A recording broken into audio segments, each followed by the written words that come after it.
Hey guys, so today I want to speak to you about 6 millionaire habits that have changed my life. The beauty of the times we're living in today is that there's so much evidence out there for what it takes to become a millionaire. So today I'm going to be speaking to you about these various habits that I've researched. These are based on actual millionaires who have become self-made over time. They haven't inherited money and things like that. I am fascinated with this topic of becoming a millionaire because I think it's an option that's available to those people who over time might want to build their wealth to become millionaires. The ideas I'm going to be sharing today, these various habits, are not habits that I've shared previously on this channel around waking up early and journaling and things like that. These are all perfectly valid habits and habits of actual millionaires, habits that you should be cultivating if you're not already. What I want to do with today's video is I want to just really explore other habits that have had an impact on my life and really just give you some perspective with each one. I'll share some real life experience around it and just help you just unpack it so that you might hopefully begin to adopt these habits in order to be able to help you on your journey towards building some wealth. If you're really enjoying today's video, I'd really appreciate it if you hit that like button just to show some love for the work we're doing here on our channel. Don't forget also to make sure you subscribe to our channel if you haven't done so already. Let's dive in now. Let's explore these 6 millionaire habits that completely changed my life. All right, so the first habit to mention is the millionaires hang out with other successful people. Yeah, what I'm talking about here specifically is this habit of networking. Now, networking is something that we're all aware of. We know it's something that we should be doing in our lives in some way. And oftentimes when you hear people talk about networking, it's talked about as though it's actually quite an easy thing to do. And I've been guilty of doing that myself. But I wanted to be more practical today and just give you a real life example of how I've been able to network and see this whole idea of hanging around with other successful people really help me out in my life. So more recently, I met a guy who, we got on just talking to each other. And I thought, yeah, this individual sounds like a really cool guy, and he thought the same for me as well. But in order for me to actually be able to meet him in the first place, there had to be a bit of reaching out to be done. I had to reach out and just say, hi, I've heard your podcast and I've seen you on YouTube, for example, and I just wanted to connect.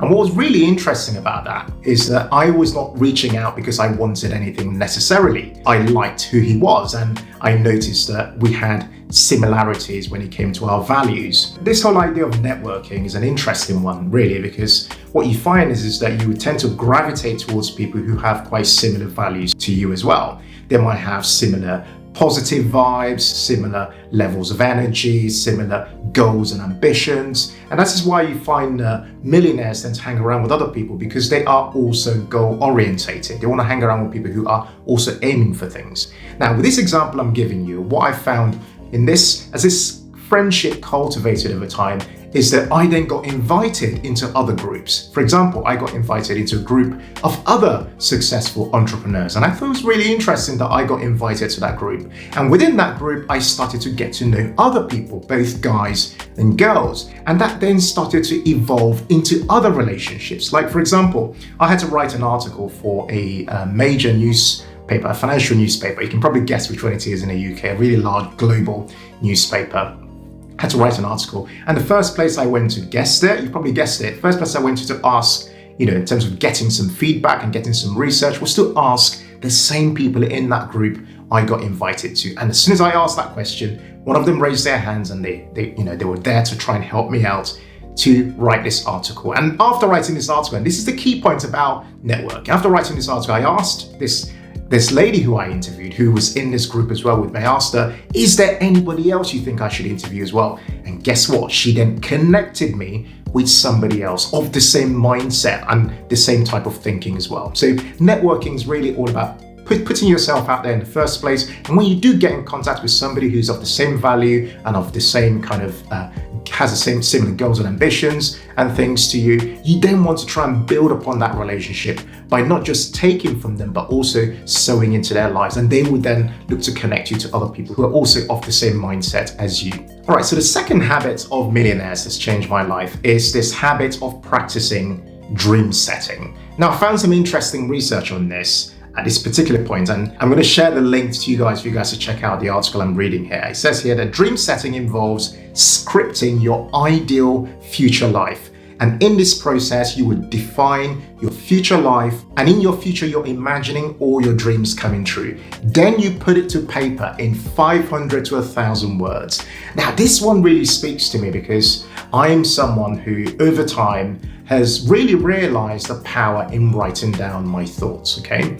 And I found that this is something that my friends also do. I often end up having conversations with my friends around what their dreams are, which I think is actually a really healthy thing to do. You know, not many people in their friendships actually talk about their dreams. Many people just talk about simple, quite trivial things like, oh, what's the weather like and what holiday have you got booked and things like that. But it's actually good in an environment where you are deeply supportive of each other, talking about your dreams and painting that picture, having that vision set for what your dreams are and that picture you're painting for the future, doing that in an environment of trust with people you really like and people who you are also supporting is actually really, really powerful. And I find that whenever I do that with my friends, it really just helps me not feel so lonely on this journey of doing what we do, because, you know, believe it or not, doing what we do can get quite lonely. But if you have other people who are also on the same journey, who have a similar mindset, who are also dreaming and having visions for what they want to achieve, talking in that sort of environment reinforces that habit whilst also, you know, strengthening the relationships that you might have with these other people who you might have in your life as well. So the next habit is that they pursue their own dreams and goals. Now, this is a really, really interesting one, because the thing I've learned on my journey, whether it's been on my professional career or my entrepreneurial journey, is that I've watched a lot of people along the way, whether they be work colleagues or ex-bosses or, you know, friends and things like that. And I've noticed that quite a lot of people who I've seen on my journey are typically living the dreams of other people. A lot of them are not quite doing life how they truly want to do it. If you sat them down and asked them the question, like, what do you really want to get out of your life? What is it you are hoping for? What is it you really, really wish would happen in your life? You'd find that quite a lot of people have a completely different picture that they desire, whilst actually living a completely different life. The thing I've learned on this journey, on my own personal life, and I've seen this with other people as well, is that the people who focus on truly living their goals, living out their goals and truly pursuing their dreams have the opportunity to create long-term happiness and the biggest opportunity of wealth accumulation in their life as a result. I know there's a lot said out there about pursuing your passions, and some people might say to you, oh, don't pursue your passions. Other people might say to you, pursue your passions or pursue your talents and things like that. What I've learned is that really following what you love doing, something you really enjoy doing, makes this whole journey fun. It puts so much energy and persistence into this journey of potentially becoming a millionaire, such that even if you had some obstacles along the way, even if you failed along the way, you are far more likely to persist on your journey towards becoming a millionaire one day. Okay, so the next one is that they make it a habit to be positive. Now, research has shown that positivity is the hallmark of self-made millionaires. This is a really, really powerful point. I don't know about you, but I've come across a lot of people on my journey. Some people are just naturally positive, or they make it their business to really focus on positivity in their lives. I've come across people, in fact, I used to have an old friend who, a lot of the time I spoke to him, he would be very, very negative in his life. And I noticed that that would always drag me down. Whenever I would speak to him, I'd feel like a lot of my energy would be drained by simply speaking to him. Whereas whenever I spoke to my other friends, a good friend of mine called Sarah, for example, whenever I'd speak to her, I'd feel very, very positive. I'd come out of that conversation looking into the future, really, really excited. So the habit here really is a habit of forming positive thoughts, almost arresting every thought that comes into your sphere. If you find yourself really focusing on a negative thought, it's about developing that habit to say, well, actually, this negative thought is not something I want to focus on. I have the power to push that negative thought away from me. And I have the power instead to focus on positive thoughts of things that are yet to come that will work in my favor. It's from this similar line of thought that you hear people talking about when they focus on having an abundance mindset rather than perhaps focusing on having a scarcity mindset. It's all connected to the same thing. But the key to forming this habit of positivity is really down to awareness, being aware that you have the power within you to focus on positive things and positive outcomes in your life rather than dwelling on negative outcomes in your life. All right, so the next habit is that they find and check in with mentors. Now, if you found the right mentor, successful mentors are actually meant to do a lot more than just positively influence your life. They're actually meant to actively participate in teaching you the things that you should be doing and also telling you the things you should be avoiding as you go from point A to point B in your life. Mentoring is really all about hand-holding in many ways. I've done mentoring myself for many years, and I've mentored many people on my journey so far by just simply volunteering and sharing my time. And what you find is that as much as you might think that this journey of mentoring is all about you getting something from a mentor, what you find over time is that mentor who's actually acting in that capacity and mentoring you is also getting something out of that relationship. It's almost a symbiotic relationship that happens.